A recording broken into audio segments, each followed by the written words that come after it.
सांगितलं मोदेकरजीच्या घरी जा म्हणे, तिथं तिळगुळ घ्या न गोड गोड बोलानी या म्हणे माझ्या घरी म्हणे. तर आम्ही तसंच केलं, त्यांच्याकडे गेलो, तिळगुळ घेतला आणि बाबांच्या निवासस्थानी गेलो. बसलो मी. बसल्याच्या नंतर विचारलं बाबाला. बाबा म्हटलं रामटेकला गेलो होतो म्हटलं मी हवनाला. तिथं माहीत पडलं की एक जागा आहे बँकेमध्ये. अरे ठाऊकर म्हणे तू सकाळपासून तर सायंकाळपर्यंत पैसे मोजणारा माणूस बँकेमध्ये काम करतील का म्हणे. हो बाबा म्हटलं करीन म्हणे. करीन म्हटलं ही माने इतबार हो का म्हणे. तर ठीक आहे म्हणे, उद्या येशील म्हणे तू. मग मी तुला सांगितलं. मग दुसऱ्या दिवशी गेलो आणि बाबाने सांगितलं बँकेतला एक अप्लिकेशन देऊन दे. अप्लिकेशन दिली.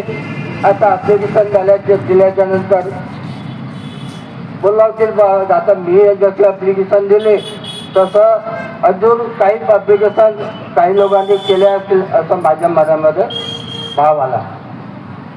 तर झालं का ते का माझा मित्र जो बँकेमध्ये जात होता तो माझ्याकडे यायचा, नेहमीच यायचा. तर ठाऊकरजी बाबा बोलावतील तर याल का तुम्ही. तर म्हटलं बोलावतील तर चांगलीच गोष्ट आहे बाबा म्हटलं. नाही तर मग दुसरीकडे कुठेतरी काहीतरी पाहावं लागेल.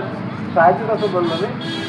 तर पहा दुसऱ्या दिवशी बाबांनी त्याला सांगितलं की ठाऊकरला पाठवा तुम्ही. तर तो त्याने बाबाला तर सांगितलं. बाबा म्हणे ठाऊकरची इच्छा नाही आहे म्हणे.